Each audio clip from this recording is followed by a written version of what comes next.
आधा वर्ष ताख़ीर से सही, लेकिन कराची डेवलपमेंट अथॉरिटी उसको मैंने मोहलत दी थी कि देखते हैं कि ये कैसे सरवाइव करते हैं।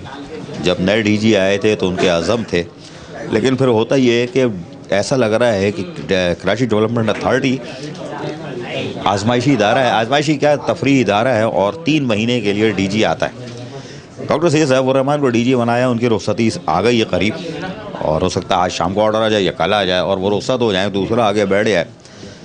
लेकिन मसाइल हल नहीं हो रहा है। जब मसाइल हल नहीं हो रहा है तो डीजी आप एक वक्त में 2 भी लगा सकते हो, कोई मसला नहीं है, एक डीजी 1 डीजी 2 तो भी खेल चलेगा। लेकिन यहाँ खेल तमाशे हो क्या रहे हैं पूछूं। मेरे साथ बैठे में मजदूर यूनियन चेयरमैन अब्दुल मतीन साहब, दिखाता रहता हूँ, किसी तारुफ के मोहताज नहीं है। पूछता हूँ मतीन भाई कोई फ़ायदा नहीं है यार मजदूर यूनियन का, वो जो भरम कराता है अशफाक चिश्ती वो भी गायब है, घोस्ट हो गया, वो भी यूनियन का जनरल सेक्रेटरी। लेकिन आप बैठे हुए, इसका मतलब है आप आते हो ड्यूटी पे। ये मुझे बताएं कि साहब डीजी केडीए क्या मजाक है, हर 3 महीने के लिए आपको मिल रहा है, इदारा तो संभलेगा नहीं। मेरे रिटायर मुलाजिम, मेरा तो इशू वही होता है, बाकी तो मैं चूरन बेचता हूँ। रिटायर मुलाजमीन के 2 अरब से ज़ायद हो गए, उनका क्या हशर हो रहा होगा, किसी ने सोचा है? या मजदूर यूनियन अब कुछ करेगी या अभी और इंतज़ार करेगी कि ये जाए दूसरा आए तो फिर शोर करें? बिस्मिल्लाहिर्रहमानिर्रहीम खुदूर पे अहमद मुस्तफ़ा मोहम्मद मुस्तफ़ा मुस्लिम पे अल्लाहुम्मा सल्ली अला सय्यिदिना मुहम्मद व अला आलि सय्यिदिना मुहम्मद व बारिक वसल्लम अलैहि। अरे भाई बात असल यह है कि तकरीबन 2-2.5 साल से आप भी देख रहे हैं, हम भी देख रहे हैं, हम जो है मुसलसल जद्दोजहद में हैं कि किसी तरह से हम मुलाज़मीन को सैलरी दिला दें, उनका पेंशन दिला दें, और जो क्या नाम है रिटायर मुलाज़िम होते हैं उनके वाजिबात दिला दें। समझे, हमने कुछ तकरीबन जो शुरू में 6 महीने तो हमने दिलाते रहे, समझे मेरिट के मुताबिक दिलाते रहे। लेकिन जब से क्या नाम है सिंध गवर्नमेंट ने एक वतीरा ही शामिल कर लिया है कि हर 3 महीने के बाद डीजी को बताए। एक डीजी जब तक यहाँ पे बैठ के सीखेगा नहीं, समझेगा नहीं, किस तरह इदारों को चलाएगा, ये नाम कौन सी बात है। केडीए कोई छोटा इदारा नहीं है, केडीए बहुत बड़ा इदारा है, उसको समझने के लिए पीएचडी करने की ज़रूरत है, और जब तक वो पीएचडी नहीं करेगा वो इदारे को नहीं समझ सकता। तो थोड़ा वो समझना शुरू करता है तो पता चला कि ऊपर से दूसरा कोई एक नाम डीजी भेज देते हैं, और फिर वो समझने लगता, पता चला फिर तीसरा आ गया। तकरीबन 4-5 जो है यहाँ पे डीजी डायरेक्टर जनरल केडीए वो तब्दील हो चुके हैं। अब उसके मसाइल ये पैदा हो रहे हैं कि यहाँ पे जो भी आता थोड़ा सा ही करने शुरू करता है उसको हटा देते हैं। तो किस तरह चलेगा? मैं नहीं समझता कि सिंध गवर्नमेंट इस इदारे को किस तरह चलाना चाहती हो, क्या उसका डायरेक्शन क्या है। क्या डायरेक्शन ये है कि इस मुल्क को तबाह कर दो? क्या डायरेक्शन ये है कि इदारों को तबाह कर दो? क्या डायरेक्शन ये है कि जो मुलाजिमिन उनको भूख और फलास में मुब्तला कर दो? समझ में नहीं आ रहा। अगर अब मैं कहता हूँ आज भी अगर सिंध गवर्नमेंट चाहे तो ये इदारा पैरों पे खड़ा हो सकता है, ये इदारा पैरों पे खड़ा हो सकता है, और ये शहर कराची की खिदमत भी कर सकता है। सैलरी की तो बात ही नहीं है, कोई मसला ही नहीं है, ना उनका पेंशन कमा। लेकिन सिंध गवर्नमेंट का चाहना बहुत ज़रूरी है, सिंध गवर्नमेंट का इस शहर से मोहब्बत करना बहुत ज़रूरी है। और जब तक सिंध गवर्नमेंट नहीं चाहेगी, ये जो पेंशन तकरीबन 6 बल्कि 1 साल से पहले हमारे 1.5 अरब रुपये थे लोगों के फंड के सिलसिले में, रिटायरमेंट के सिलसिले में, सीपी फंड के सिलसिले में, एलपीआर के सिलसिले में, अब तकरीबन बढ़ते बढ़ते 2.25 अरब रुपए हो गए हैं उनकी लाइबिलिटीज़ को। अब वो जो एक रिटायर होता है, जब जो तनख्वाह मिल, चलो उसको 1 महीने 2 महीने बाद तनख्वाह मिल जाती है, लेकिन जो रिटायर हो गया एलपीआर पे गया, अब तो उसको एलपीआर पे देने के लिए पैसे देने हैं। अब बताएं, वो एक तो उसकी तनख्वाह गई, तनख्वाह जाने के बाद जो है वो बता रहा अपना घर का चूल्हा कैसे जलाएगा, ये समझा दे मुझे। मतीन भाई ये बताइएगा, चले ये तो रिटायर मुलाजमीन है, आपने उनकी अक्कासी कर दी और थोड़ा शोर शराबा कर दिया, वो तो बेचारे बोलते नहीं। और मेरे पास इतला कि गुज़श्ता महीने बुलाया था तो पुलिस भी आ गई थी कि रिटायर मुलाजमीन को मारो डंडे। खैर बहरहाल अल्लाह सवाब। आ जाइए इस तरफ, जो नौकरी का पेशा है, नौकरी पे हैं अभी, उनकी भी चीखें निकली हुई है। 2 महीने की तनख्वाह हो जाती है, तो अभी भी क्या सूरत हाल है? अब 0 हो गई है, 2 महीने की है। अभी पिछले महीने तकरीबन हमारे पास देखिए हमारे 20 करोड़ रुपए तो मतलब 20 करोड़ 40 लाख रुपए उनके पास से आते हैं, सिंध गवर्नमेंट के पास से ग्रांट की शक्ल पे। बाकी हम 10-11 करोड़ रुपए हमारे रिकवरी से होते हैं। तकरीबन हमारे ये 31 करोड़ रुपए होते हैं, लेकिन हमारी ज़रूरत जो है वो 37 करोड़ों की अभी सिर्फ सैलरी और पेंशन की सूरत में है। बाकी इसमें इकराम कॉन्ट्रैक्ट के मुलाजमे नहीं है, दीगर कोई भी अखराजात नहीं है। अब वो 7 करोड़ रुपए का शॉर्टफॉल होता है। शॉर्टफॉल 7 करोड़ रुपये होता है, वो कैसे पूरा होगा? अब उसके अंदर लाजिम बात है कि हम कहते हैं इस पर डाल दो। अब मैं ये बताऊं कि उसके अंदर पिछले दफ़ा हमने जो इनको दिए थे, जब भी हमारे 4 करोड़ रुपये शॉर्टफॉल रह गए थे, एक महीने की तनख्वाह तो ऑलरेडी वैसे ही उसमें चल रही है, इनको मिली नहीं। अभी जो दिलाया था उसके अंदर इनके सिर्फ जो हमारे अफसरान हैं उनकी तनख्वाह रहेगी, उनकी अब 2 महीने की तनख्वाह मतलब ड्यू हो गई है। अब इस महीने अगर वो देंगे तो उनकी पिछले अफसर की तनख्वाह देंगे और पेंशन देंगे, तो जब उनका पूरा होगा, वो पैसे हमारे पास नहीं हैं। ये भूखे मरे नंगे मरे, सिंध गवर्नमेंट को ऐसी फिक्र नहीं है, समझे। मैं कहता हूँ यार इस इदारे को अगर तबाह बर्बाद करना हो तो एक ही दफ़ा कर दो, ले जाओ इसको कहीं भी ले जाना, समझे। इन बेचारों गरीबों को भूखा मार के आपको क्या मिलेगा। तो मेरा कहने का मकसद ये है कि ये जो मुलाजमीन हैं ये बेआसरा हैं, जब तक सिंध गवर्नमेंट इसके अंदर दिलचस्पी नहीं लेगी ये बेचारे मारे मारे फिरते रहेंगे, चूल्हे इनके जले नहीं जले, उनकी फीसें पैदा अदा हो ना हो। मेडिकल आप देखें 6 महीने से मेडिकल बंद है। सर केडीए का मुलाजिम अगर ज़ख्मी हो गया, कहीं बीमार हो गया, मौसम खबर से चल रहा है, टाइफाइड चल रहा है, डायरिया चल रहा है, पता नहीं क्या क्या चल रहा है, अगर वो ज़ख्मी हो गया, स्कूटर से गिर गया आते हुए, या बुखार हो गया, उसके बीवी बच्चे हो गए, आपके पास कोई ऐसा पैनल पे हॉस्पिटल नहीं है कि केडीए का मुलाजिम वहाँ चला जाए? नहीं, बिल्कुल 6 महीने हो गए। 6 महीने पहले डॉ हमारे साथ चल रहा था। डॉ वालों ने हमारे साथ फ्रॉड ये किया कि हमसे पैसे ले लिए और खोला नहीं।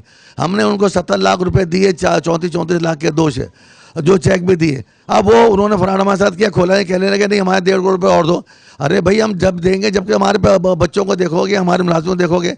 तो उसके बाद से हमारे पास कोई पैनल ना लियाकत पैनल पे है, ना ही डॉ पैनल पे है, ना ही अपना पटेल पैनल पे। अब हम अल्लाह के सहारे चल रहे हैं। कोई मरता है तो इंतजामी की तरफ से या सिंध गवर्नमेंट की तरफ से, कोई मरता है तो मरे, इन्हें किसी के मरने की फिक्र नहीं है। इन्हें सिर्फ फिक्र है तो बस ये है कि यार बस चले अपनी गाड़ी चलाओ बस।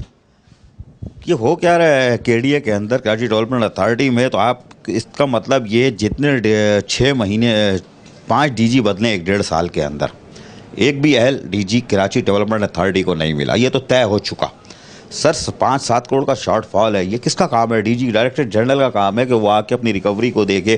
फिर बलंग दावे होते हैं कि हम हाउसिंग स्कीमें ला रहे हैं, ये ला रहे हैं, 1.5 साल से सुन रहा हूँ।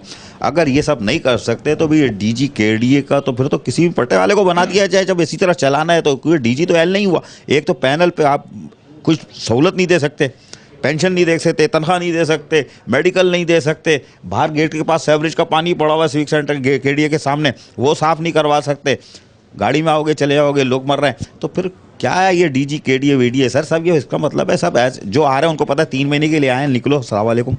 आप बिल्कुल सही फरमा रहे हैं आरिफ भाई कि जो भी आ रहा है असल में उसको ये ईमानदारी नहीं कराई जा रही कि आप काम करें, बिगैर किसी दबाव के काम करें, बिगैर किसी प्रेशर काम करें और किसी तरह इस इदारे को खड़ा करें। कोई यहाँ पे यकीन दहानी वहाँ से लेके नहीं आ रहा। जो डीजी बैठा है वो ऐसा बैठा है कि अभी उसके ऑर्डर आ जाएँ, कल ऑर्डर आ जाएँ।